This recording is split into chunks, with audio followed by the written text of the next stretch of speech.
So this is your studio here. This is my studio here in Venice, California. It's really cool. The wall of photos of famous story-oriented photos of compelling people is pretty cool. It's sort of there to remind me that no matter how complex our stories are, and some of them are intense issues, that no good movie is told without a compelling person. Yeah.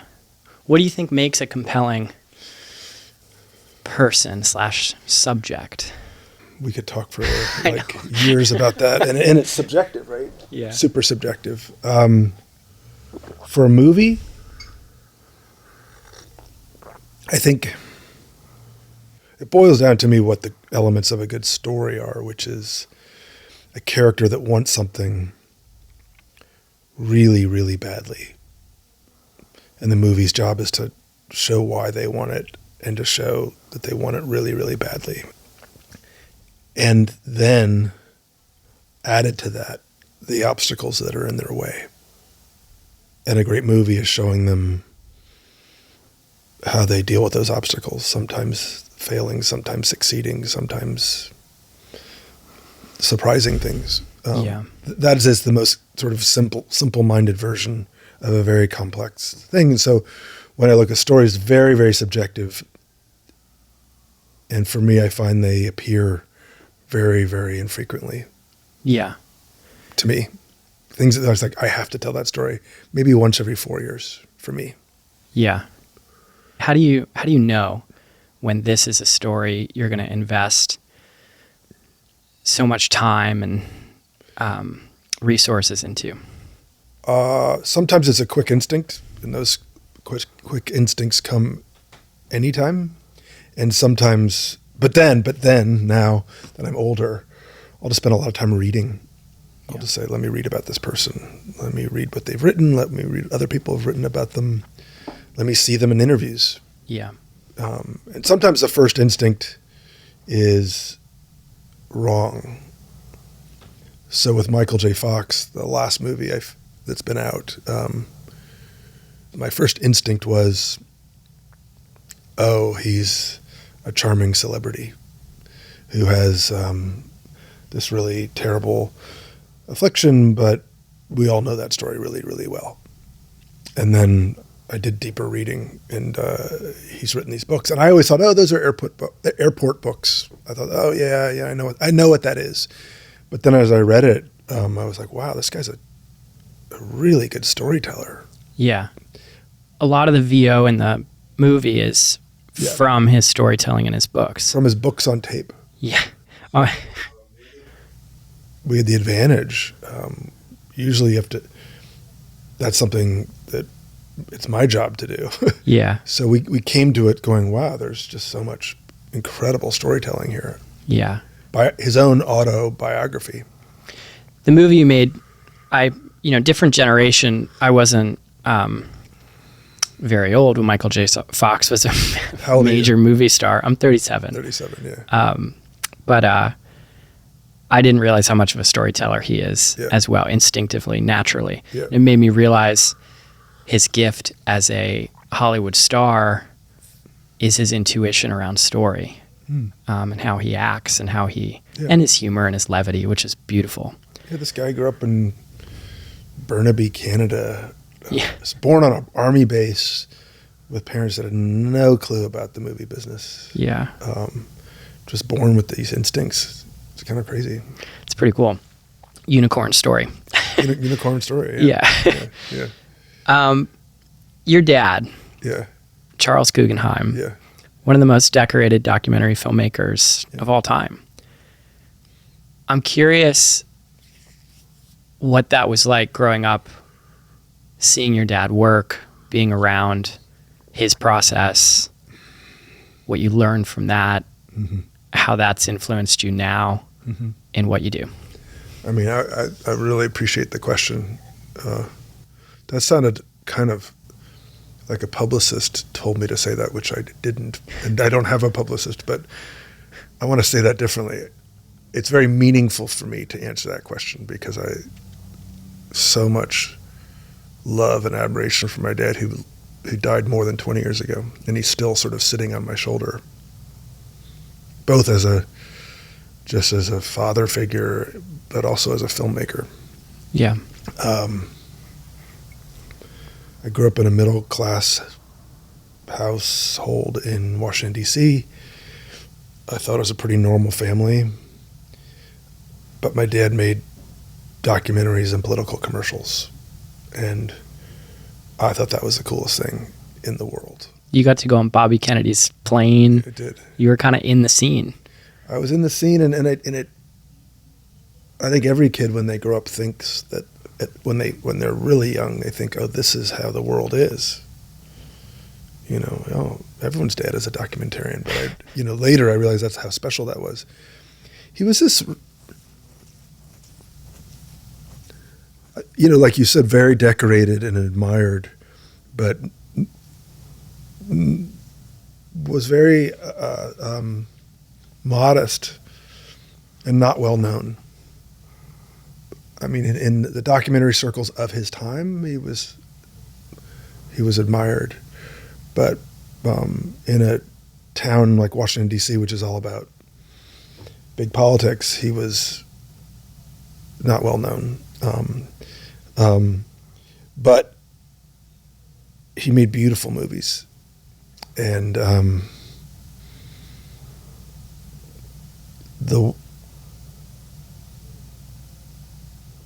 he couldn't imagine now.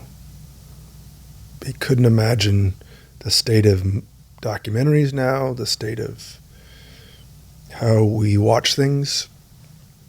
It's just, it would be impossible. He died in 2002, I think, so 22 years ago, this October, so right now. He just couldn't imagine, for all the reasons I think your viewers or listeners will appreciate, but especially in documentaries and what's a streamer?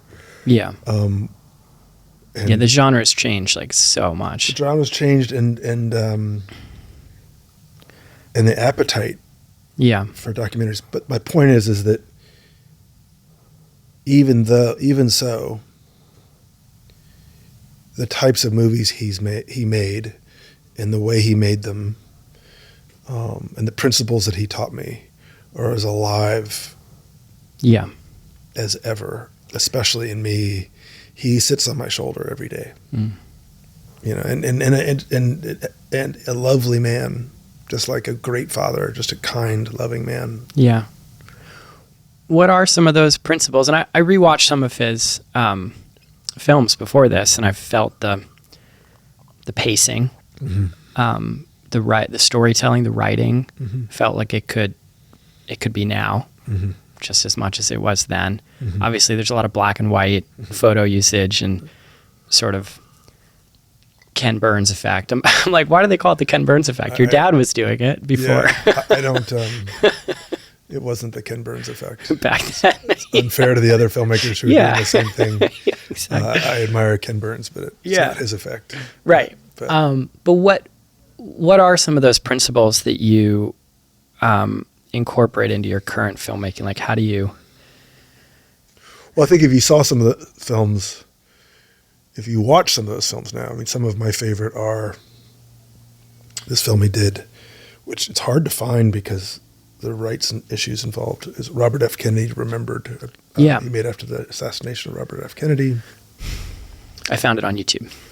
A film about the St. Louis Arch, which is played at the base of the St. Louis Arch it sounds like a strange little film. It's a beautiful film. Is it 60 years old? 1968, I think. So you do the math. And many, many other historical films. I mean, back to the portrait wall we have in the office. It's that, and he always said this to me. He said it this directly. He said, "People care about people." You know, when you're at a school, back to school night, or whether you're in a board meeting, or if you're in a town hall or if you're just having dinner with friends, it's like, who do you like? Who do you trust? Yeah. Who do you identify with? That's the most basic thing. And then we have different styles, but he admired people. So I don't think there's one instance where in a political campaign, he went negative and didn't want to do it and then quit the commercial business because of that. The political advertising business, not the commercial business. And he was one of the first to make. He was in that first generation to do it. Yeah. And we can talk about that. It's an amazing story. Yeah. But he admired people. Yeah. And loved that storytelling and documentaries could celebrate people he admired. And so that's a direct through line to my films. There's several movies that I've come close to making, and I go, I just don't like this person. I don't need to love them and like them. I like that. I prefer if they're flawed. I don't need to do hagiography, which is what I'm accused of a lot. And we can talk about that, but he didn't want to spend his time taking people down. Yeah. And he celebrated the ideals that they lived by. Yeah. And he was very much, that, greatest generation. Like he was,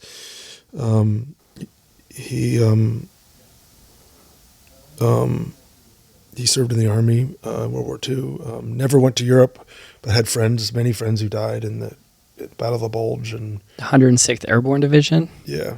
It's a serious... He wasn't Airborne Division, no. He was infantry. Infantry. And I don't remember the division. You're better research than I did. But a long story, but he was about to ship, and then he got this injury, this terrible infection on his foot, and was in a hospital and was cured by penicillin and almost died. But that group of people he trained with went to the Battle of the Bulge and were decimated. And he always felt like, why him? Why did he survive? When did he pick up, like, how did he find his way to documentary filmmaking? So it's an amazing story. His came from a middle-class family in Cincinnati, Ohio. They were like Jews who kind of were into like, the ancestors were peddlers, and then, one brother went into selling socks, and another brother went into selling shoes, that kind of thing, right? And he was the oddball. Oddball sounds like comic. That's not it. He was sort of the one that didn't fit. And he wasn't good in schools, held back in third grade, was shipped out to North Dakota during the Depression because he didn't know how to read. And he had this incredible teacher named Louise Carpenter who taught him how to read. And this kid from Cincinnati fell in love with the West. And because he couldn't read, he looked at Life magazine and loved the pictures. In Life magazine, for most of your listeners won't know this, but it was like all the great still photographers worked for Life, and they were like their features were like documentaries, like The Country Farmer, and you'd go and you'd follow this country doctor, and you'd follow this doctor. Anyway, he was very taken by that, and after he was released from the Army, went to Iowa University of Iowa for writing, and had great teachers, and then sort of stumbled into the documentary business. And one of the first films he made, he moved to St. Louis, met my mom, made these tiny little documentaries. And then his first feature was this thing on the St. Louis Arch, which is a beautiful film that still plays today. It's crazy. Yeah, at the park, or when you go up the tram or something. There's a visitor center below the arch. Yeah. And you'd think they'd redo the movie, but it was a nominee for Academy Award, but it's just really good. Yeah. And to the point of, we talked about in terms of movies are always about people. You know, his assignment was to make, and it was paid for by U.S. Steel, I think, or the U.S. Park Service. I can't, one of the two. But it's basically, hey, we're making this big thing. We're spending a shitload of money.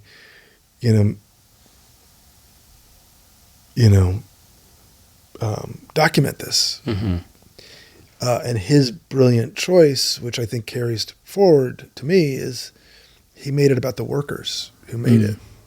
So they're making this big thing, but you fall in love with these immigrants, these sons of immigrants, these laborers who are working way up in the sky, building this thing, and it's unclear whether they can pull it off. But you fall in love with the people, and the people are in love with this monument. Yeah. The people find meaning in building this monument. And I think it's just something that, if you say, well, like, you go to other movies we talk about today, if it was just a film about this steel thing that's in the sky and it's a monument, it might just become a monument that we drive by every day that we see, like, what is that? What does that mean? I don't know. But he gave it meaning because the people who built it saw purpose in their work. Their lives had meaning. Yeah. Yeah. So that principle, it's cool, continued in his work and my work. Yeah. I want to ask, and I don't know, maybe it's an uncomfortable. Your last name, Guggenheim, yes. I would have assumed prior to knowing you. Not uncomfortable. Okay. Especially because your films are connected to some of the most successful and powerful people. Yeah. That you're Guggenheim in the sense of the great family fortune. But not related. I just want to clarify that for the podcast here, because I don't know. I think it's a relevant detail. Yeah, and I think some people would assume that. Why wouldn't they? It's an unusual name. Yeah. And he was like a genealogist. He like really wanted to know like where our roots were, and he traced back, where his family came, and they could never find any connection to that family. Yeah. I mean, it's a big, another incredible story. American Jews who just became robber barons, but no relation. Yeah. I looked into it because I was like, are they and I didn't see any relation. So yeah, I mean, if they were, I think we would have had nicer houses and more art and even more dysfunction. That's the evidence. The evidence. Families and wealth and power. Yeah. Yeah. Okay. On the topic of families, your family is involved in filmmaking in different capacities. Your father, your wife, Elizabeth Shue, is a famous actress. Yes. She's been a leading lady next to some of Tom Cruise and Michael J. Fox, and I mean, some of the most incredible actors. Yeah. And your sister and your brother have done some things, made some films, produced some films. Like it feels like a lot of people in your immediate family are involved in the business. Right. Is that has that helped you in Hollywood? Like how? I assume so. I assume that's like how it works to some degree. That there's I think it has, and I mean, there's been a big push in Hollywood to diversify. In Hollywood, there's just not enough diversity here. Oscar's so white. And that's because it's a industry of networks and access. My theory about it is because my company has a fellowship program to build up diverse filmmakers, and that maybe we can talk about that later. But my theory about talent is everywhere. It's everywhere you look. Opportunity is not everywhere. Yeah. So I don't think I was particularly talented, but I just grew up watching my father make movies. Yeah. That may be the biggest piece of luck I had, was like, wow, look what they're doing. and look what he's bringing home. And as a father now, I think of all the things I'm trying to teach my kids, and they really kind of don't listen. But what I'm learning now as they get older is that the things that I have taught them are indirect. Mm-hmm. Just seeing my father, what he did every day, what he was interested in. Yeah. How he spent his time. So that's one thing. A family friend said, I know someone, a producer out here, you can work. So I had left college. I worked for free for this guy, and a guy named Bobby Newmeyer, and he.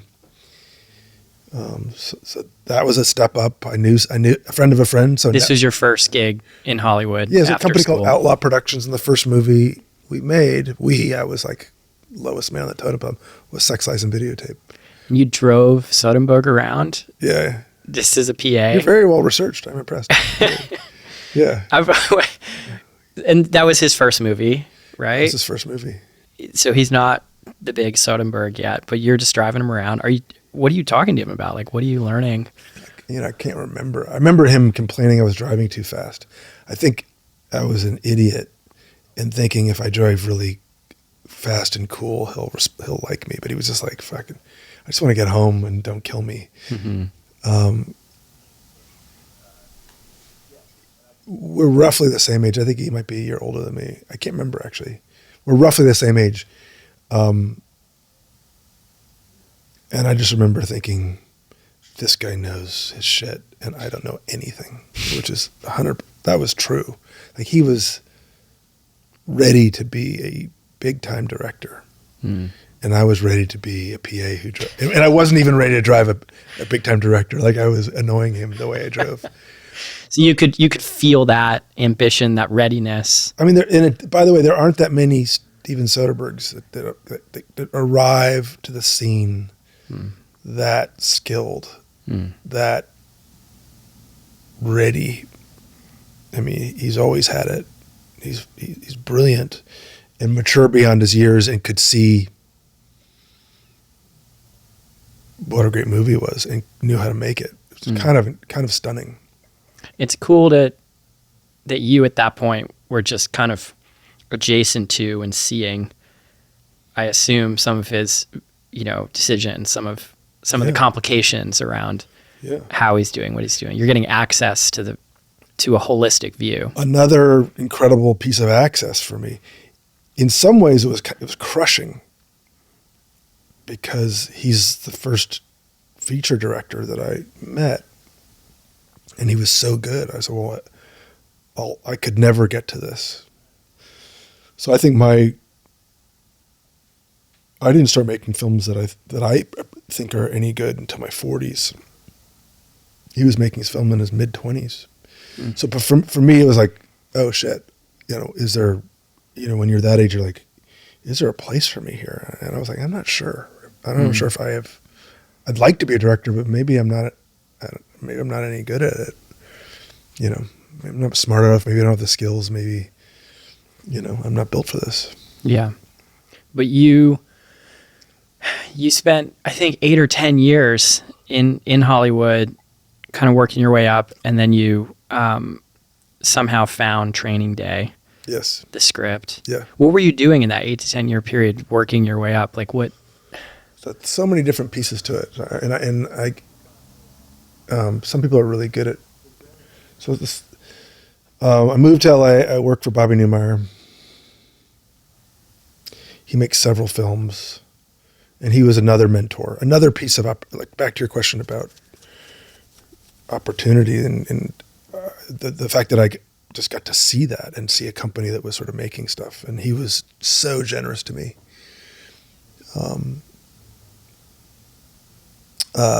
I leave Bobby to make a short film. The short film kind of falls on its face. I fall on my face. I really didn't want to make documentaries. I was like, my father is too successful in that. You didn't want to be in his shadow. I didn't want to be in a shadow. I never thought I could be. What could I do I couldn't imagine doing anything that matched his stuff. And when you're a son of a father, that's how you think. Yeah. My dad's a pitcher. Look at his record. I can't pitch that well. I'm going to be a catcher, or I'm going to, right. I'm going to swim, so, You're trying to make it on your own. yeah, after years, become a TV director. Yeah. So Was that before the training day? Yes. Okay. And is this where you met David Milch? Yes. Okay. So David Milch, I work with David Milch on NYPD Blue. Yeah. So I start directing television, and I meet him on NYPD Blue, and then I meet him later. You do on Deadwood. Yeah. episodes of 24. Episodes 20. Deadwood. And it's important for You direct these episodes. David Milch is the writer, producer, creator. But some people read those credits and they say, "Wow, you're in those early cases. I'm director number 15. You're on like a roster. I'm on a roster, and I'm just sort of day player is the wrong word. I'm a plug-in. Mm-hmm. These things are machines. They make 24 episodes, and they're great shows, though. I mean, they're great shows. They need a director for shows. Episode 18, and I'm like, okay, you're going in. Here you go. And one of the greatest learning experiences of my life, to go in and do ER. And John Wells was the showrunner. He's still making great shows now. He did so many great things. Shameless is one of them. I did Alias with J.J. Abrams.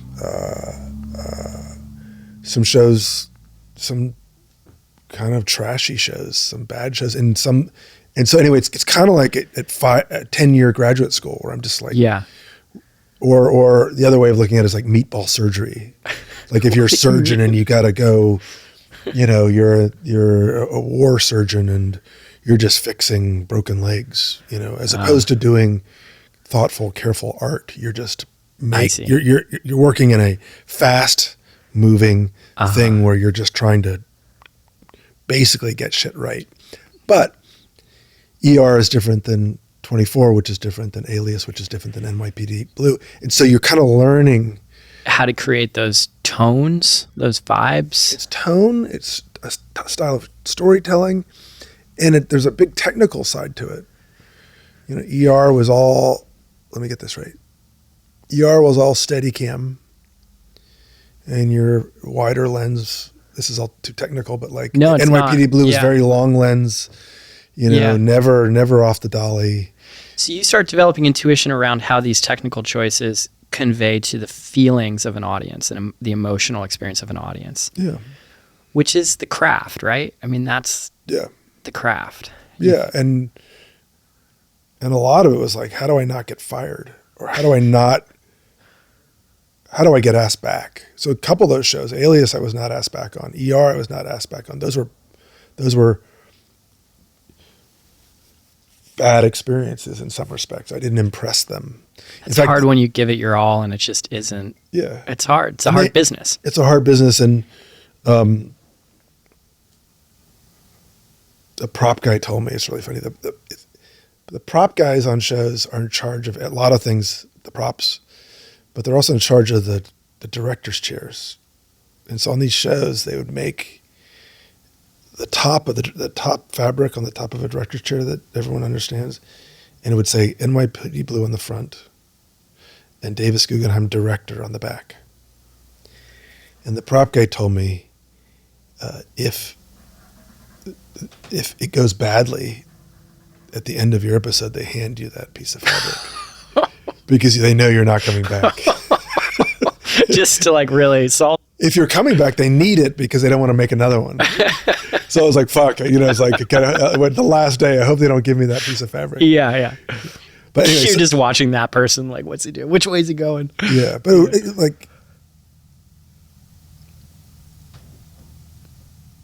that kind of work it's taught me everything. Yeah. It's amazing. It's amazing that you did that for those years and you learned everything you learned. And you've brought it into what you do, obviously. Yeah. So training day now. So you do that for a period of time, and you find the script training day somewhere, and you buy it, and you you edit it, you write it more, you work it. So I'll tell you the full story. We'll get to David Milch later, but Yeah. he has so many great sayings, but the one that I repeat the most is, the best way to make God laugh is to tell him your plans. And that should be a good frame to this story. But my wife is doing a movie called The Saint. I remember that movie. Yeah. Yeah. And the writer of The Saint is a really nice guy named Leslie Strict. And we were at his house for some reason, and he was like, there's this kid I just met.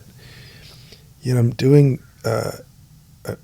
demolition on my garage, something like that. He's just like doing manual labor, but he just got off this nuclear sub. His name is David Ayers, and he wrote this script. I don't even have time to read it. Do you want to read his script? And because he knew I was sort of like I was an aspiring director. And I think he gave me, I'm not sure, I think he gave me a couple scripts. And I read Training Day. And to make a long story short, I meet with David and I give him $3,000 and I option the script. And he and I work on it together. And it's a very successful movie. So I'll say that, for your listeners, be skeptical about how I say this, because when there's a failure, it's always a director's fault. When it's successful, everyone takes credit. So the things I will take credit for are, I wanted to make it one day. I wanted to make it the relationship between this is all coming back to me, so let me see if I can get this right.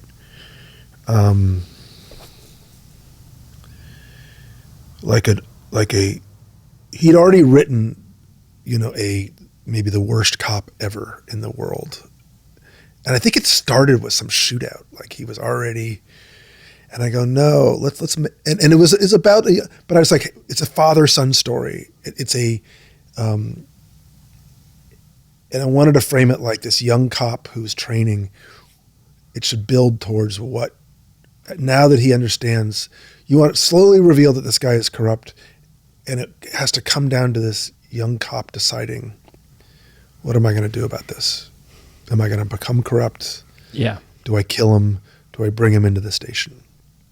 And so we worked on that script. David was a writer. I gave him tons of direction and notes. We took it to Warner Brothers. Warner Brothers bought it. Was that exciting for you at that point? So exciting. I mean, that's the first movie you've sold as an executive producer / director in your mind at that point. And truthfully, David Ayers sold it. I didn't sell it. I mean, I had the rights. It's interesting. I guess I did have some rights to it.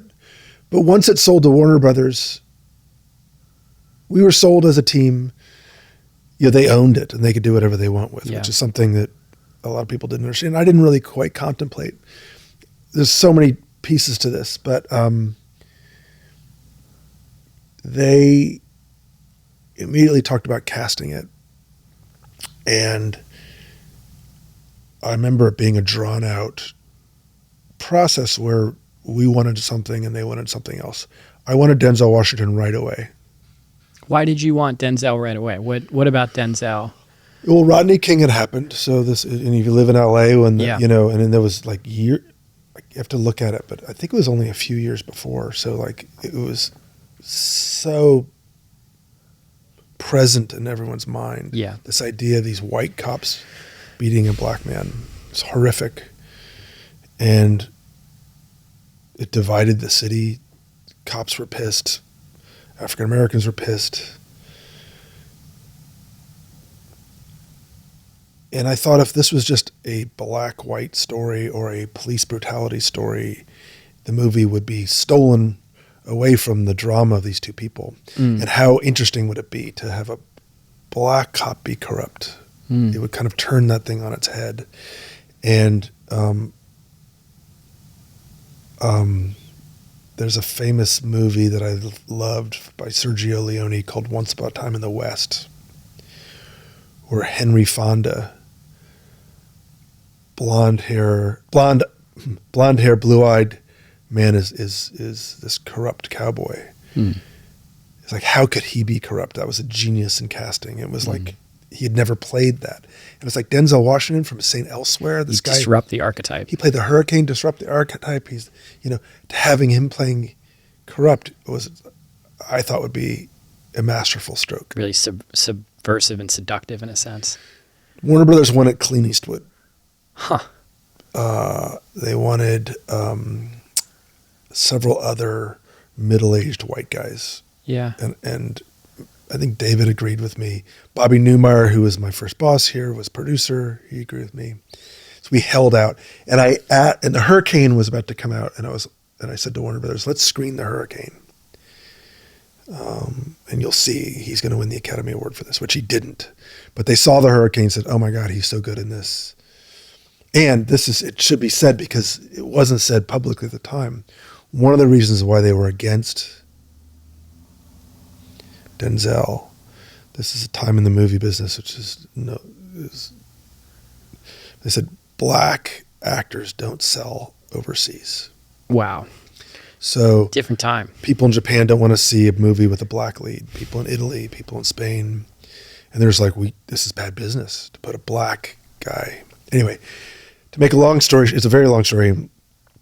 They said, let's offer it to Denzel. We offered it to Denzel. He said yes right away and then fired me the next day. Oh my God. Without meeting me. He never met me. I still haven't met him. Did you reach back out to him? Did you try to no, let's grab coffee. You don't understand. Yeah. Did you did all that? He was doing a movie in Japan and, Bobby was my mentor. And he was like, this is really bad. This is heading in the wrong direction.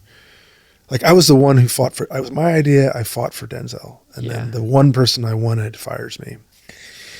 Or is going to fire me. I guess it was, yeah. I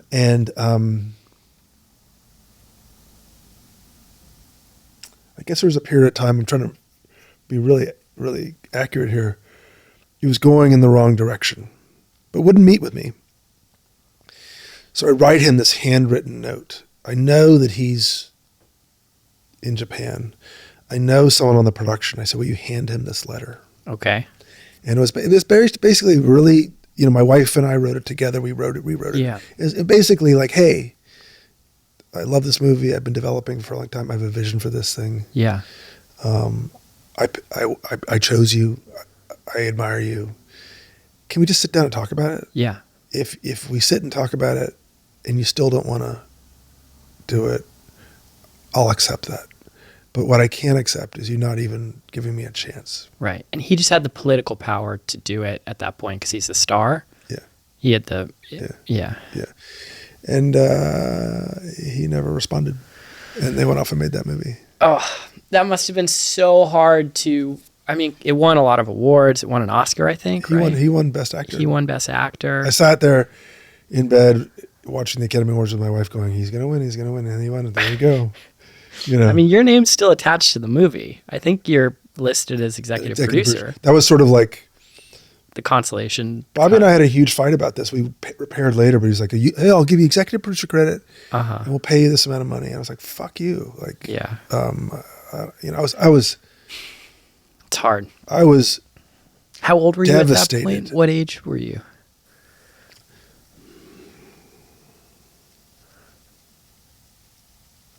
Late 30s, 39, Yeah. 38, so roughly. I'm terrible with dates, believe it or not. Yeah.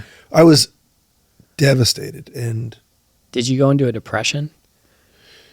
Yeah, and sort of... Yeah, and... What's so confusing about this business is you're working with these people, the head of Warner Brothers, the young executives there, Bobby, who was my producer, the whole crowd around that, we're all really close and we're all we see each other on weekends and we think we're friends. And then this happens. And it's one thing, this bad thing happened, and maybe I couldn't have recovered that, but what was even harder was those friends turned away, and none of them said, "Hey, man, I'm sorry this is happening." They wanted, I don't know if it was blame the victim, because I don't, but they were just out of my life. Yeah. The people I'd invested in, I believed in. It's really hard in industries where friends and business, where there's stakes around friendship, and it's a weird, entertainment industry is a lot of that. Yeah, the boundaries it's wonderful in some ways because it's almost boundaryless, and you get close to people you work with, and that's sometimes the best part of it. You collaborate with someone and you get really close, and so it's personal, but then when things turn, people forget how to behave, and sometimes in this case they showed their real true colors. But it turns, going back to, best way to make God laugh is somewhere in that, and I tell this story too often that I want to think about what actually happened. It's a real phenomenon when you start telling a story a lot, where you kind of like, you remember the story you told and not what happened. It starts kind of, it shifts not out of any a little bit. malice, but it just sort of like, you just tell it too much. But I was like, I'm out. I don't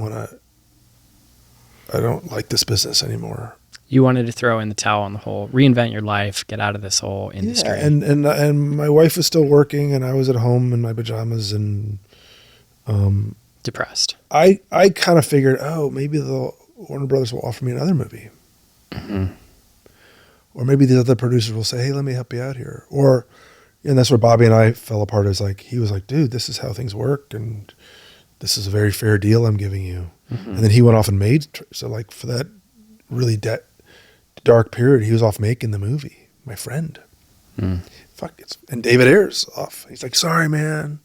Yeah. He's his first movie. In some ways I don't blame him. In other ways I'm like, dude, very confusing. And somewhere in there, I get really captivated by these people my age, or maybe a little younger, who are in Teach for America. Yeah, and it sounds like I'm interpreting this, so tell me if I'm interpreting you go into a depression. I suffer from depression, just saying it, because I understand. Yeah. To get yourself out, yeah, you grab onto the idea of making a documentary, of going that way. Yeah. And making a documentary about 5 Teach for America cohort of 5 first-time Teach for America. Yeah. Like, you get 2 weeks of training and you're going to go into the worst schools in America. It's like a war zone. Yeah. And you're going to become a teacher. Yeah. But you pivot your life back onto the track of what your dad did, that you had been avoiding for a few decades. Yeah. I honestly, this is maybe my shitty brain, but I don't remember how long that period is. I actually like to go back and see. It felt like a pretty long time. Maybe 3 months or 6 months or a year. I don't know. And I do remember thinking, I hate this business. Mm-hmm. I hate this, like the fact that these people I liked and trusted and worked hard for could turn on me like that. I don't want to be around these people anymore. And at the same time, I was like, look at these people I admire who are going off being paid like, I don't know what it was, like $27,000 a year. There's a purity to it. Yeah. And nobleness. Yeah. And a clear drama. Like, wow, how the fuck are they going to do that? I couldn't do that. 3 of them were Teach for America. 2 of them were not. But they were all first-year teachers. So some of it was Teach for America, and Teach for America was very much on my mind as an idea. It's kind of like, but they all weren't Teach for America. But so I bought this. I remember it really clear. I remember going to Burbank to buy it for some reason. It was like it cost $850, and it was like a mini DV camera, and it was like, because you hadn't been shooting to this, like as a director, it's just a much bigger production. Yeah. The things you've been involved in. Yeah. Now you're like, I'm going to grab the camera, I'm going to shoot it. Yeah. I'm just going to immerse myself in the story. And I had other cinematographers too. So I wouldn't call myself the first cinematographer. Okay. But there were days I shot by myself, and there's a lot I shot, but I would not call myself the cinematographer. But I'd shot before, but nothing like this. And it was like going,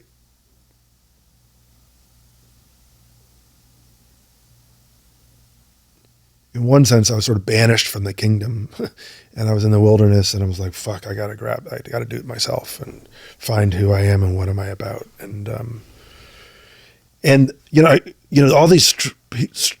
all these. Do you think that's important for success? That feeling, what you just articulated, this like, I've been banished from the kingdom. I've been kicked out of the tribe. I'm off in the wilderness. I have to figure it out on my own.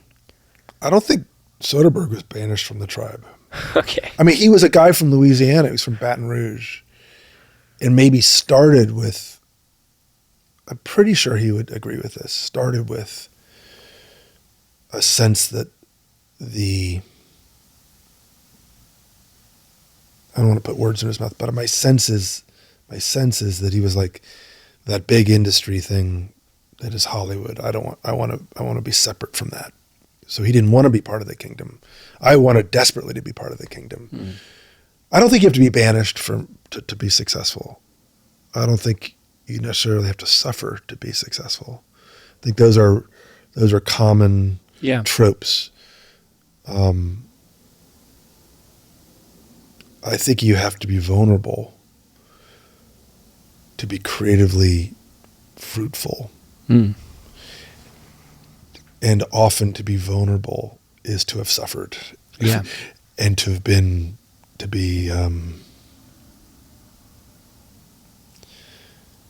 really at your core of like, who am I and what do I want? Because ambition, which I was very ambitious. Ambition can cloud your motives, and it can cloud and can take you off your center of who you are. And so my wife and I, and she was an actress, and she was out in the world, I was out in the world, and we'd always talk about like how to be more open, how to be more raw, how to be more vulnerable, because that was core to expression. Hmm. And going off and shooting at a studio lot, episode 7 of a nameless TV show, shooting a scene where a cop interrogates a victim, was not my story to tell. Hmm. And so you can get caught up in, I'm a director today, and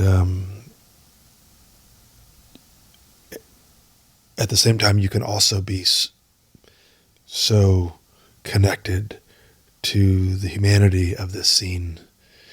And so that the choice between being vulnerable and serving your ambition is a complicated thing. That's an obtuse answer, but that's how I feel. Yeah, no, I mean, you've thought about it, and it's interesting. But I go back. I do not think you have to suffer to be a good artist, because then what happens is, and I did this. It's like, well, I'm gonna go out and party till I feel rotten. I'm gonna present as this guy who's like, this or that, and that's going to make an artist, and that's all bullshit. But depth of life experience informs creative works. Yes. Like on Milch, who I believe was a mentor to you. Yes. He was bipolar. That's what Wikipedia says. So maybe it's wrong. Maybe it is. Maybe he was. I want to make sure, but yeah. he's a lot of things. Bipolar is, bipolar is maybe one of the many things that he would list. Okay, well, that's kind of what I got. I got that sense. I've never met the man. Yeah. Got that sense. Yeah. Rich life experience. Great writer. Yeah. Very hard to find great writing in Hollywood. Yes. Life experience, the depth of life experience, to have a full spectrum of life experience. So the suffering thing is maybe a category of life experience, but suffering helps. Yeah. Suffering helps, but I will also say that people who are out there suffering and add to suffering just, anything that involves like difficult times, obstacles, defeats, any of those things. It helps if you are open and truly feel all of that.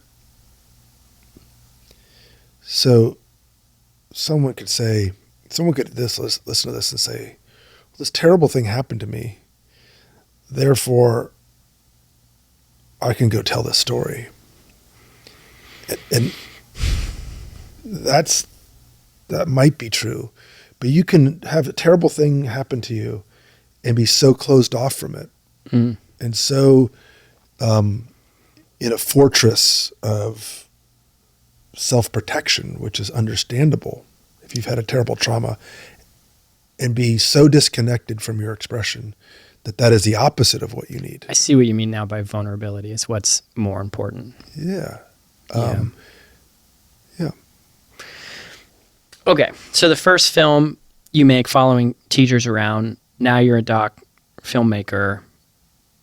Does that win a Peabody Award, or am I mistaken in that? It's interesting. You asked this earlier question, which just sort of spurred this thing of like opportunity.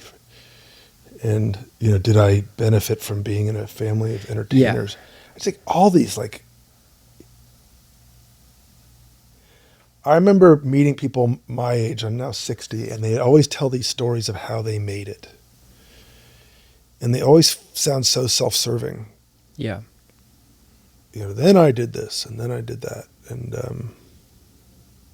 I think even as I tell you these steps, there's like 1,000 little things, little miscues, attempts that are just sort of buried and forgotten, and like.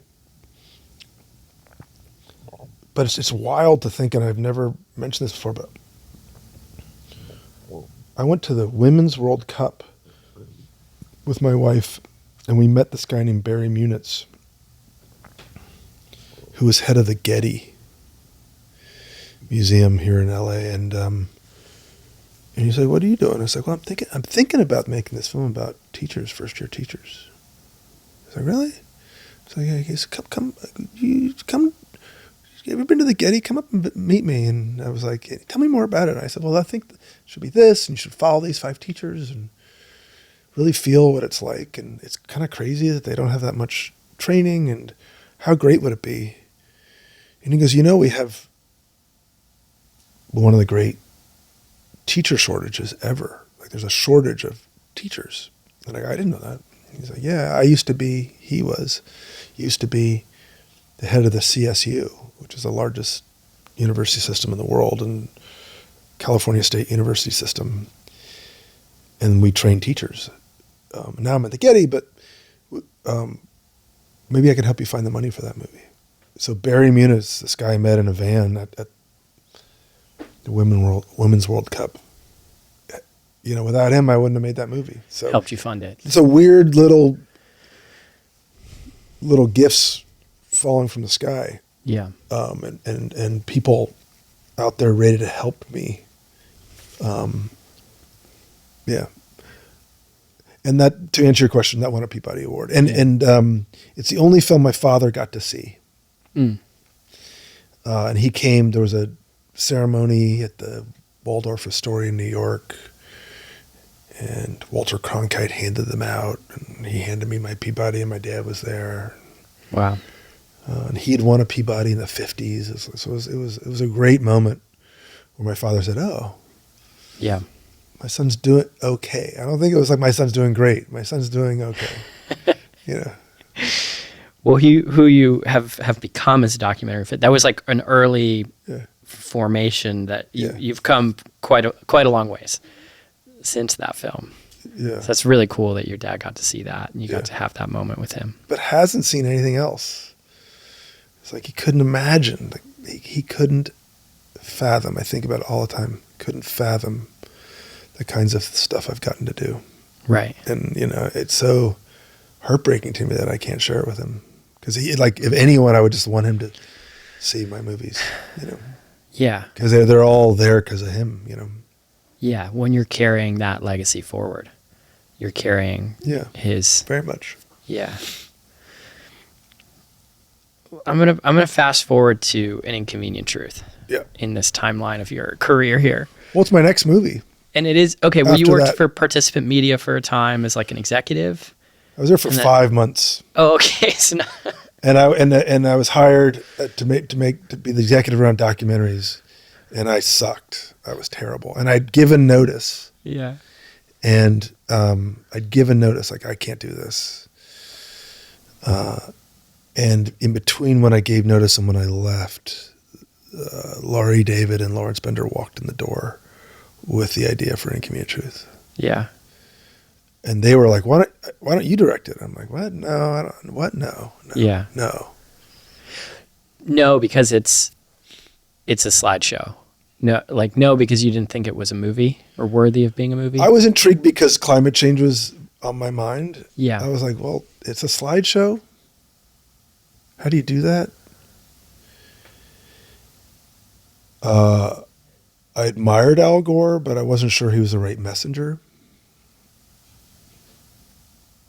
But mostly because he was a politician. Were you Not thinking because I that didn't. at the time? What's 'Cause that? You were thinking that at the time. That I was going to ask you about that. Yeah, I mean, you got to remember, he'd recently lost the election. It was a few years before. I guess you get the timing of this right. Yeah, it was a few years. Well, so Bush, yeah, and things were starting to turn, but a lot of people felt that he lost the election. It wasn't just that Bush won, but that he had lost it. He had botched it somehow. I don't agree with that, but there was this feeling of that, and regardless, I'm thinking of politicians I admire today. And I deeply admire Al and did and admire him even more now. It's complicated to have a politician be part of a documentary, unless you want your documentary to be super, super political and narrow. And I try to avoid that. So it's like, well, climate change, yes, but like, I don't know. And to Laurie David, it's really Laurie and Lawrence. Laurie David, married to Larry David at the time. Lawrence Bender, who produced Pulp Fiction and other movies. They were, this is, to their credit, we need to make this movie. Yeah, this is it. This is it. They said, go to this luncheon at the Beverly Hilton over here. And Yeah. it was this Milken conference, and Al Gore was one of the speakers. Yeah. People are getting served lunch, and he's up there with slides, and there was Al Gore, and I was like, uh-oh, this is like, and it was like a guy speaking at a luncheon with slides. It's like an academic. Yeah, and he's persuasive and smart and like a big political figure, so everyone's like, wow, okay. But is this a movie? And then as he sort of got to the end, I found myself totally flipped. And it's like, fuck me. Like, this is important. I'm blown away here. No one had, to me, just as a person out in the world, no one had put the pieces together in a way before. Yeah. I was like, wow. You saw the issue holistically for the first time. You felt like this issue, climate change, is so big and real, and here's the most persuasive story around it. I think I was like a lot of people, which is like, this thing feels kind of real. There's a lot of political debate about it. There's a lot of back and forth about it. I think it's pretty real. And yet, I don't know how urgent it is. Like, where do I put this in my list of things to worry about? Mm-hmm. If someone said climate change is real, then I would have said yes. But like, how urgent is it? Why does it affect me? And back to your first question of like, how do you pick a movie? It's like that oh my fucking God feeling was what got me to make that movie. Mm. And I think when you watch the movie, when you get to that same spot, you're like, oh my fucking God. And that's all Al Gore. Yeah. All Al Gore. Like he'd given that slideshow 1,000 times or more and put the pieces together to explain this thing in a way which me and the others were servants in a lot of ways to get that story into a shape of a movie. Yeah. And that includes Lawrence and Laurie and Leslie Chilcott and Scott Burns. The thing that I feel like my big contribution was, not that I need to have a contribution, but it's just like the thing that like was important to me at the time is like, oh, my father's gone only a few years earlier. What would he do? Hmm. And he would always say, people care about people. Mm-hmm. How do you personalize this thing? And so the battle, and I say battle, like Al would agree with this and laugh about it. It was a mostly productive battle. Was me saying, hey, we have to sew into this slideshow your personal biography. Yeah. Your journey as a human. Yeah. Which is...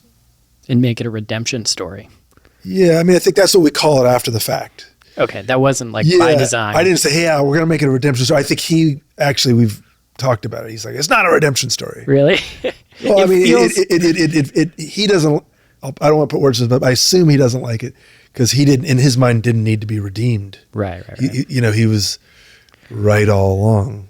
But from the general public's perspective, here's this political figure who fell from grace, in a sense, and chose to do something different, something maybe even more meaningful with their life. Yeah. And the story, the adventurism of it. He's like in a submarine, piercing through the ice of the North Pole to collect samples. There's an adventurism to the way that he went about trying to understand the story. Yeah. That's really compelling.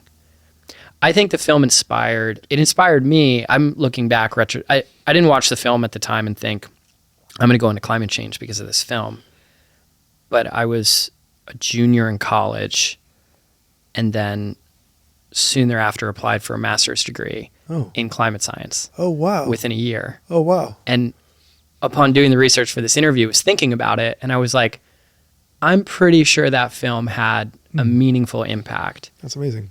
And I think a lot of people at that time frame, a lot of friends, it had that kind of effect. People went into the field as a result of the film. I hear that a lot. And it's interesting. We got into Sundance. We've made that film in 5.5 months. We got into Sundance. And one of the key people involved, I won't name that person, said, you're into Sundance. And we got in because Diane Wireman, who was executive of that movie, who was a key part, I didn't name her, but she's like a key part of that. She was the head of documentaries, a participant after I left, came in during the middle of that movie. She knew everyone at Sundance, like, you should take this as Al Gore. It's a slideshow. It's important.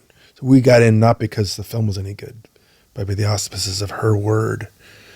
She said that this other person who I won't name, who was part of the movie, who was inside our group. I didn't name this person, but inside our group, came and saw it, basically the movie that you saw, and said, it's a feathered fish. I honestly was like, this seems like some Hollywood label I've never heard of. And it's like, I go, is that good? He goes, no, it doesn't swim and it doesn't fly. Not good. Not good. And this is a person who had power over which direction the film would go in. And so I think there's a lot of expectations, which was basically just part of my original thing, which is like slideshow, Al Gore. So back to Milch, like the best way to make God laugh is to tell him your plans. Yeah. I didn't think it was going to do what it did. I didn't take a salary on the movie. I said, well, don't pay me. Wow. Don't pay me. I want to just make this for the good of the world. I just want to get it out. I didn't know that. And maybe we give it, who knows, if it does a little bit of good. How did you feel about the political vitriol around it in later years, or maybe right away? I don't really remember. Honestly, I don't remember political vitriol around it right away, but in later years, it's like viewed as a symbol of a sort of overly alarmist media by one side of the aisle. We weren't surprised by it. I mean, Al was very used to it. He had been saying this for so long. His book, Earth in the Balance, him, as senator and vice president. So he was expecting all of this and really sort of trying to calibrate it. I remember one of the discussions we had was like, we did an animation of Lower Manhattan flooding because of sea level rise, and we saw and there was an animation which showed the World Trade Center site, the memorial, being flooded. And it's like, are we going too far here? Like, and him talking to scientists and saying, can we safely say this? And what's a really high estimate? What's a really low estimate? Let's get it like a really solid estimate. And we said, and it was his choice. I mean, we didn't have the credibility or the experience to say. And he said, oh, yes, we should. That among 100 other decisions in the movies, like how do you calibrate? How do you calibrate what is responsible without being alarmist and without someone coming after you later? We're almost 20 years later. There was a subsequent hurricane 7 years ago, and the site was flooded. Yeah, I don't think anyone now looks back and says we went too far. Yeah, or Al went too far, which is, in many respects, it'd be better news if we had gone too far. Well, people say, I just rewatched it because I know people say it, but I just rewatched it, and I think they should rewatch it because it doesn't really. Does it hold up? I haven't seen it. I think it holds up really, really well. Yeah, personally, but I don't think it's overly alarmist, and I'm sensitive to things being overly alarmist, things drifting away from like something that's scientifically true. His information is like immaculately representative of the science. So it's really honest, intellectually honest, I would say. Cool. But people have that critique. Politically, people are like, whoa, it's like the symbol in people's mind of that kind of thing. And well, let me ask the question, let me spin it and ask it a slightly different way. Sure. People of my generation don't want to have kids. A fair number of people don't want to have kids. Yeah. And part of that, could be economics, could be a lot of things, but part of that is this sort of dread of climate and the way that humans are influencing the world. My kids are that way too. Yeah. I didn't know that, but yeah. It's horrifying. It's horrifying. But something like that film is it has an impact on the psychology of culture. Yes. So I'm just curious how you feel about that aspect of it. So my daughter, who is not one that has a lot of, she's very confident and person and not prone to anxiety, but had this anxiety attack at school the other day, like Monday, so a couple days ago, and She's like, what was it? She goes, I don't know. Like, I was like shivering, and I couldn't settle down, and I started crying at lunch. And we just started talking about it, and just like came out a few minutes later that she's taking this seminar on climate change. It's a class discussion, and you spend an hour thinking about this thing. It's terrifying. Yeah. And so what do you do with that? Like, and it's like, and I don't have the answer. I mean, but I can't imagine being my daughter's age, 18, or even kids even younger who are like reading these children's books. It's like, this beautiful polar bear, look how beautiful the polar bear is. And at the end of the book, invariably the writer's like, the polar bear's running out of places to hunt, and their children may not eat. And the kid's like, I love this polar bear. Why is it going away? And is that going to happen to me? And it's if you can't imagine your future on this earth, like, Yeah. what do you do with that? And if there's this big thing out there that you can't really touch or hold, there's not what do you do with that? To me, that's, to your question, I think that's the next frontier in the storytelling of all this, is how do we manage our fear so that we're strong enough to deal with this issue. You can go from being really well informed to panic, and then from panic to being an ostrich and sticking your head in the sand, which I do. Like, I don't want to think about it every day. If I thought about it every day, I'd worry too much about my children, and I'd be so depressed I couldn't get out of bed. Right. So that's like, how do we figure that out? I don't know. Yeah, we all respond, and we're meaning-making machines. We rationalize all sorts of stuff around because we don't have a individual amount of control over this thing, and so we... Yeah. Okay. I'm gonna go to. I'm gonna go how do you to. How do you shift gears from that one? Yeah, I mean that's a big, heavy thing. Yeah. I'll just say I'm hopeful for whatever it's worth.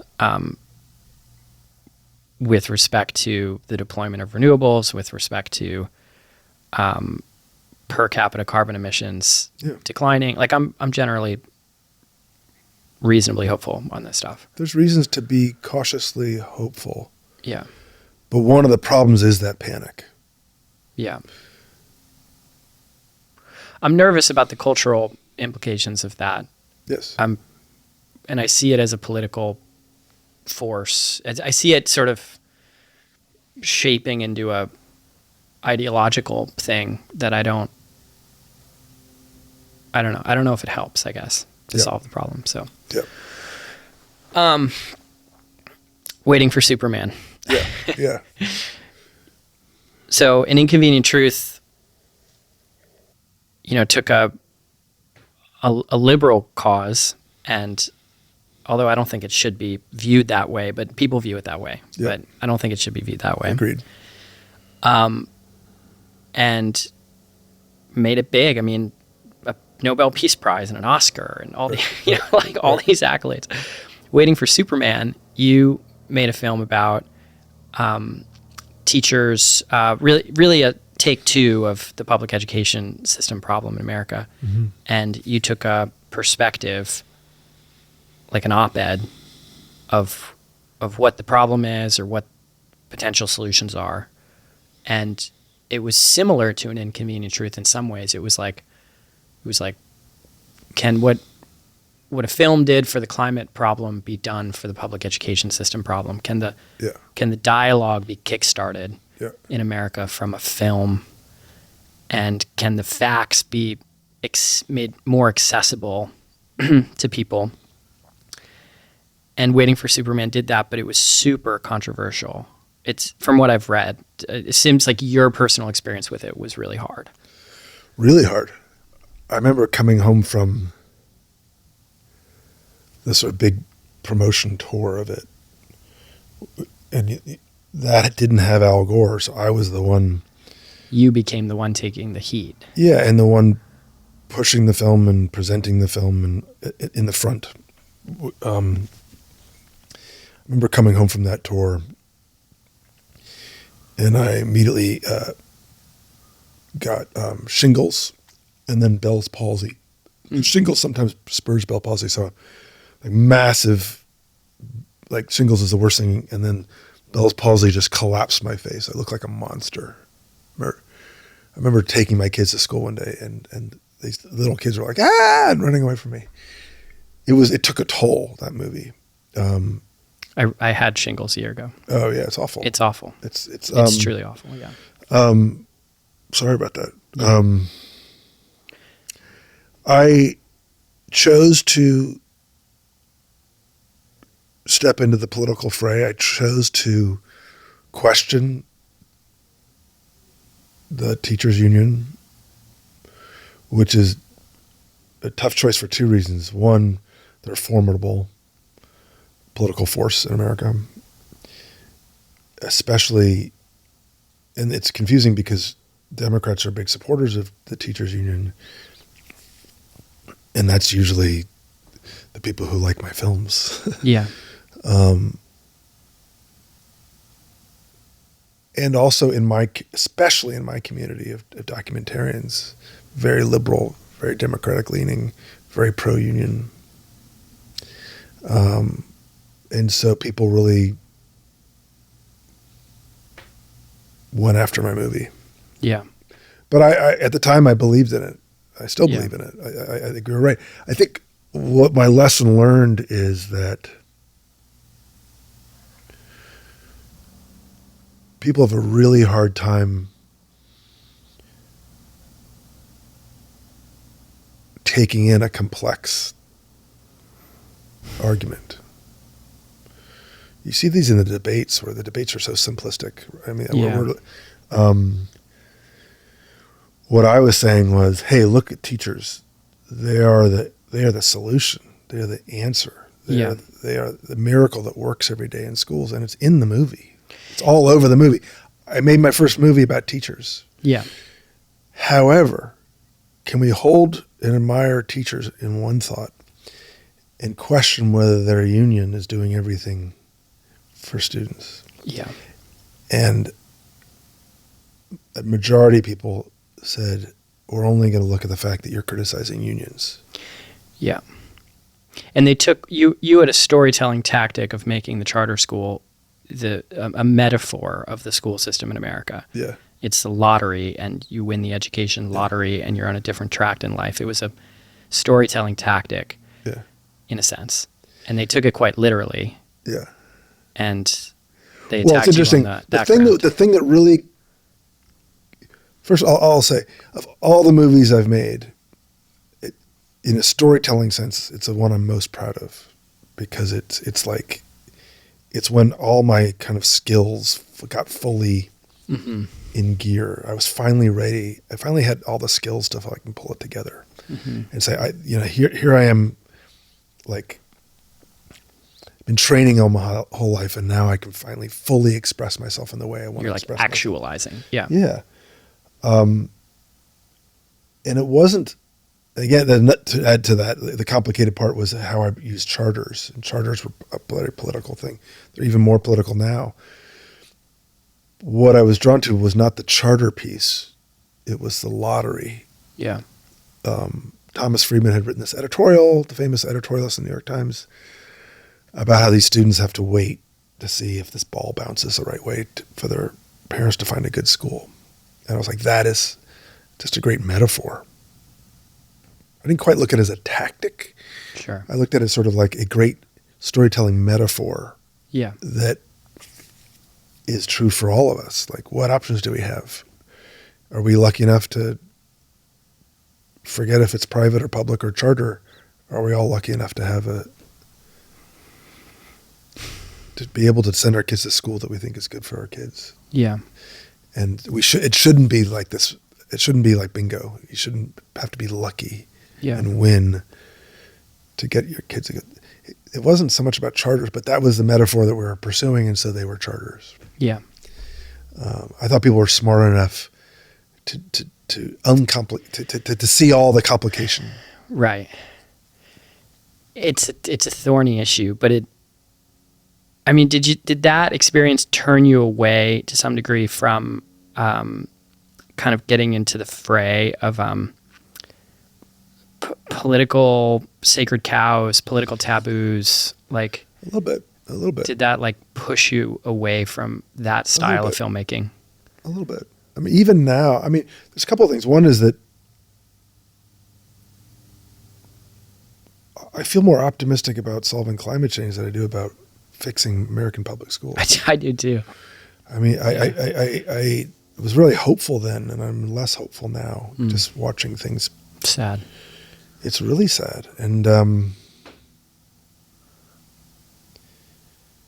I think I would think twice about doing that again for sure. I'm still care very much about issues, and I made many political things since.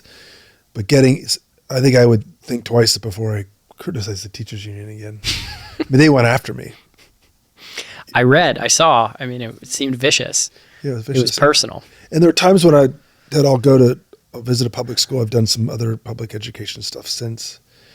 And sometimes the principal will find out that I'm Waiting for Superman, and they'll say, tell him we're not interested. Tell him, please ask him to leave. And there are other times when I'll go to a school and the principal will say, wow, thank you for making that movie. Yeah. It's both. It's both ways. And similar to An Inconvenient Truth, I would imagine it inspired people at the appropriate point in life to become teachers. I imagine there's people who became teachers as a result of that film. I've heard, I don't know, I can't tell you how many, but yes, I've heard that. Yeah. And I still, yeah. But it's a movie that's, I feel like the heart and soul of that movie, back to the original thought we had about movies being about people, the heart and soul of that movie were the kids, these 5 kids who just wanted a good school, their parents who wanted them to have a good school, was the heart and soul of that movie was stepped on and forgotten because it became a political football. It's all about the adults and it's not about the kids. Yeah, pretty much. Yeah. But I learned a lot. Like, if I were to make that movie today, I'd make it differently. Yeah. Or I'd talk about it differently. Yeah. Do you replay the clock sometime? Like, oh, if this soundbite wasn't there, or if I had added this other perspective, or if I had, just the nuts and bolts of like the film itself. Do you like replay? Yeah, I mean, but I don't know first of all, I'm so proud of the movie. I'm glad it's out in the world. So I think it's a great film too. I'm just curious about the Yeah, anyway. I mean, here's the thing. I mean, you have a podcast, so you understand these things. Like, we had this journalist, Jonathan Alter, who worked for Newsweek. Yeah. And now he does stuff for the New York Times. Great writer, great education writer, great political writer. We had him on camera saying, you have to hold these two, we say it like overtly in the movie. You have to be able to hold two conflicting notions at the same time. Teachers are a work of art. They're the solution. Their own union is often, I can't remember his words, these aren't his words, are a detriment to that. Or we say it. Yeah. It's in the movie. And yet my confidence in an audience is a little less in being able to hold that complex thought. And my confidence in the political world, being able to be fair-minded, is gone. I don't believe that, I think, anyway, enough said. It's tough with just trying to, like freedom of expression, freedom of speech, like saying what you think is true in an artistic format becomes quite loaded really quickly. Yeah. And then people react. People are triggered. People react. It becomes so definitive in people's minds when. Yeah. I don't know. I'm speaking for myself now. When you try to create something, I don't feel I don't feel a lot of definitive about anything. But then it also made me realize that I live in a bubble. I mean, I live in a bubble of, a very liberal world, very privileged world, very coastal world. I live in a world of documentarians Mm-hmm. who want to see the world a certain way. And sometimes it's very comfortable in that bubble. Mm-hmm. But be careful when you want to challenge the bubble. A bubble does not like being challenged. The world of documentarians that I live in, my colleagues, people I respect, would never say it to my face, but like, you can't do that. You can't criticize the unions. Unions are, it's like, you can't criticize the church. Yeah. So you felt the social consequences. 100%. No one came out and said mean things to me, or it was a quiet shunning. Right. But what if the premise is true? I'm not even saying that in the specificity of this thing. Sure. I'm just saying in like the context of how do we find truth as society? How do we do hard things as society when it's that consequential socially, financially? Your inner peace is disrupted. Well, when you can't say the true thing. You can't, you have to. You have to. And even if you're wrong, even if your approach to the true thing is wrong, but you're trying or whatever. I think you have to. So I think you have to. Yeah.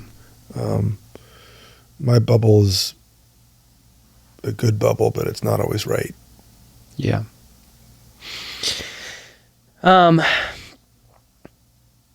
We've talked about so much, and I want to be respectful of your time. Sure. There's so many other films you've done since those two films. Sure. I'm fascinated by the sort of dichotomy of the inconvenient truth to this waiting for the political yin and yang of it all. Yeah. I mean, you worked on a film about Bill Gates, decoding Bill Gates. That was really interesting. You had a lot of access to Bill Gates. Yeah. You had a lot of maybe I'll just ask you this. You've had a lot of access to a lot of powerful people. Like, yes.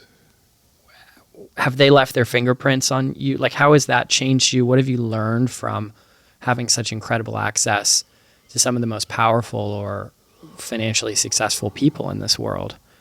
Political power or wealth power, you've been close to it. You've spent intimate time with people of that kind. Sometimes it's not intimate. Okay. Okay. Sometimes it is.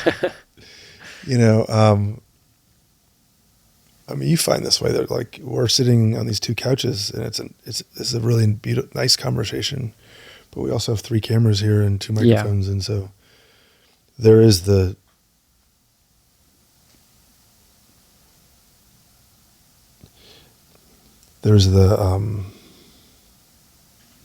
setup of all that. Sometimes it is. I mean, I got very close with Malala and her family. I remember knocking on the door of her home. It was months after she was shot. Just months? Months. It was less than a year, I think. And had you spent time with a Muslim family before? I was just going to say is like I'd met Muslims. I'd been to college with a few, but I'd never been in their home. Yeah. And I don't think they knew many Jews before. Yeah. I'm kind of half Jewish. Or a guy with big hair from LA, like messy hair from LA.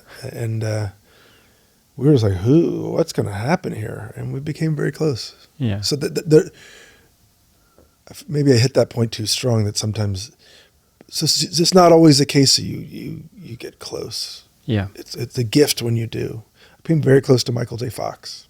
Yeah. I so love and admire him. And you must find this with your podcast, that there are people who their guard is up and they really want to let you in. And there are other people who they're just at that point in their life not ready to do that. Yeah. Yeah. Meeting people at the right point in their life, I do find with the podcast is really important, depending on the subject being discussed. Back to your very first question. That is a huge part of just like, is this the right time for this person to tell their story? Or do they have more to say, or are they ready? Yeah. Yeah. That's cool to be close with Michael J. Fox. That's your most recent film still? Yeah, well, I'm just finishing one now, but I can't really talk about it. Okay. It's not, I'm not. Maybe another time. The place that funded it wouldn't be happy if I told you about it. Maybe another But yeah, time. so feel like I hit that point too hard. I think the gift of making these movies is getting to know different people and going deeply. Does it change you? Like, I hope so. yeah. Maybe as I get older, it's harder, but like, yes, I mean, that's what you will hope for. Right. I mean, you go and spend a day with someone, you can't help but, like any of us, like if you go, you meet someone really fascinating, it changes you. It's really, that's the best part of the job. Yeah. And you're a really good interviewer. That's the most fun part for me is I love, it's like at the end of the day going, wow, I didn't know that about them. I want to be more like that, you know? Thank you for calling me. That's a high honor because I look at what you do as an interviewer and I'm like, how do you prepare for interviews? I mean, what's your process for interviews? Well, back to my father, I'll never forget this. He, I'm trying to think, when was this?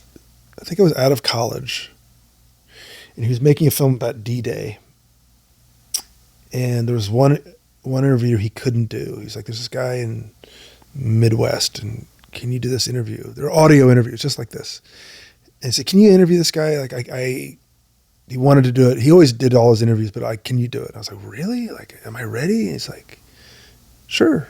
You know, you go do it. And I stayed up all night and I wrote on a legal pad like 50 questions. And I go, here are my questions. What do you think? And he looked him over and he goes, these are good questions. But and I go, so what, tell me. He goes, don't have questions. Really? Yeah. And I think, of course you have questions. And of course you want to think about it ahead of time. Of course you want to organize yourself. But you emailed me ahead of time. It's like, hey, do you want to prep this interview? And I was like, no, I actually don't want to because I think the act of discovering something for the first time is the magic. Yeah. So that's my circuitous way of answering that question, which is, yeah. When Michael J. Fox and I first sat down, I didn't have anything in front of me. I was like, let's just have an amazing conversation. Yeah. And let me see what he's thinking about today. I was already thinking the movie was sort of starting to organize in my head, so let's just pursue some of those things and see where they go. And yeah. By the end of that first conversation, we covered a lot of it. And those tend to be the best conversations, the ones that free flow, the ones that just organically go to the next thing and people open. The biggest thing I've learned you don't do is to ask a new question that has nothing to do with what you're talking about. Yeah. Like someone says, well, you know, this terrible thing happened to me. My mom went through this thing and it's like, I was traumatized and I woke up this morning and then they say, so where'd you go to college? Which is the kind of thing that happens if you have prepared questions and you're like reading from a set of prepared questions because you're not having a conversation at that point. Yeah. And if you're interested in where the person went to college, generally you'll get there somehow. Right. They'll say, well, when I was in school, and you say, oh, you were in school? Yeah, I went to this college. And he's like, that's a way to get them to do it. But ultimately, that's how a good conversation goes. If you're with a friend or someone you just met, that's somehow both people enjoy it better. And if you're enjoying it, then someone who's listening to this podcast or watching a movie will enjoy it. Yeah. Okay, the future of film production, AI. Are you curious to use AI tools in the future? Are you exploring that? Do you think it's kind of a false idol in a sense? Or do you the world of creating content is changing really quickly. New tools are being created. I'm just curious of your take of it all. Well, the bigger thing right now is that the movie business is in paralysis right now. We had this great run for a while. It sort of ended about a year and a half ago, roughly. And the big streamers aren't buying as much, and things are consolidating. And I have a lot of friends that are out of work. So that's the biggest thing. And that's a product of where do we get our movies from, and who's making them, and can these companies make a profit? That's a bigger question. The AI thing is, I read about it all the time. I find AI fascinating and terrifying. It's not going to affect what I do for a while, I don't think. Partly because the people who are going to make money off it are not going to make money off of making documentaries.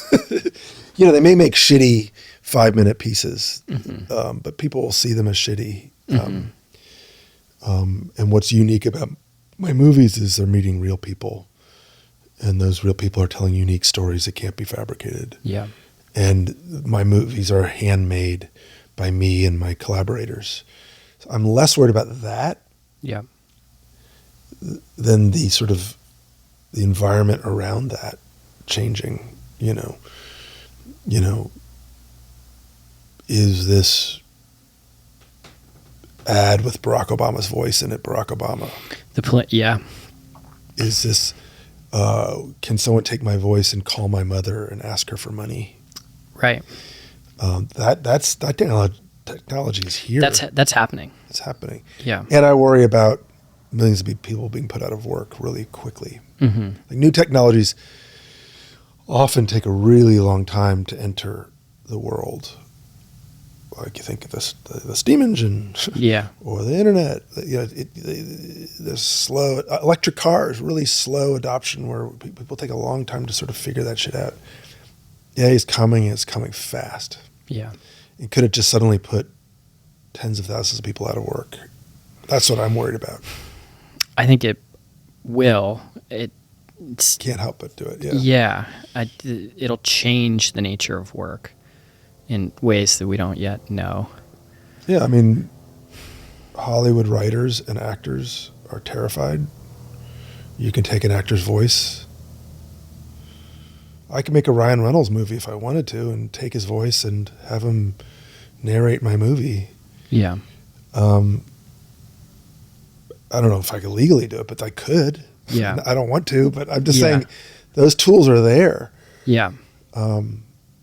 Interestingly enough, I feel my instinct is like all these, and by the way, many, many good things. Like I hear like Bill Gates talk about like the opportunities in medicine are incredible. The opportunities in accelerating solutions to climate change. So it's a strange Promethean choice of very much in the way Oppenheimer had it, like this bomb could end the war, and it could kill millions of people. Yeah, and end the world. Yeah, it's a similar type of thing. Yeah, so I'm saying what everyone's already said, but that's how I feel. That's where you're on it. Yeah. That's where I am. Yeah, but I think ultimately what's interesting to me about what I do is, over time, I think people are going to really seek out what is authentic. In my little narrow world, they're going to say, is what I'm watching real? Because I want that. And so my emphasis on making things as real as possible, I'm doing that anyway, but I think that'll help me in the short term. Yeah, I agree. Well, and you use a lot of animated storytelling creation scene. Like you might find some pretty compelling AI tools for things like that before too long. Maybe. I mean, I want a real picture, a still picture. I want my animation is animation artists that I work with. Yeah.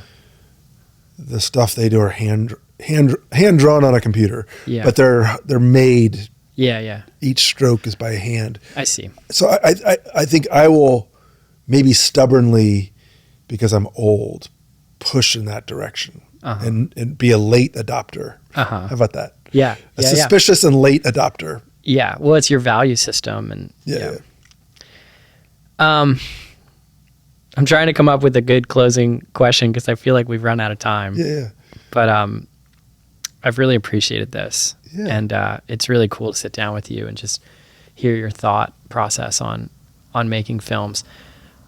I'm personally doing this podcast and these interviews, and upon the study for this interview with you, I'm kind of like,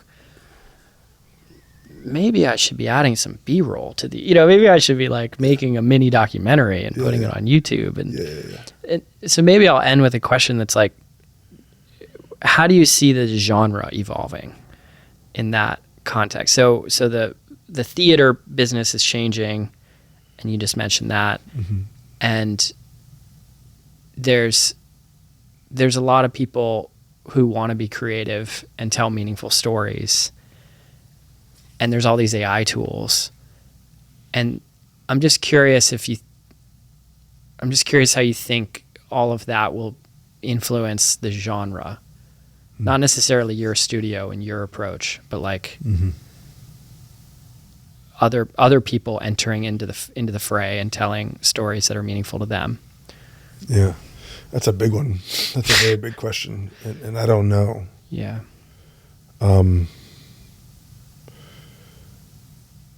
There are lots of people out there like me, younger than me, better than me, making great things, and they will continue. They will always make great things. The question is, who will distribute them? Mm-hmm. And is there a meaningful way to support these filmmakers and deliver these things to the world? So making them is not the issue. It's Netflix is the closest thing to the thing that's working. I mean, Paramount released Inconvenient Truth, and it would never do that now. It's not, to my knowledge, not distributing, buying documentaries. Paramount Plus, maybe, but will that be around? There's so much change and disruption. I can't even track it, and I'm not the one to answer the question. Only thing I know, Ted, is that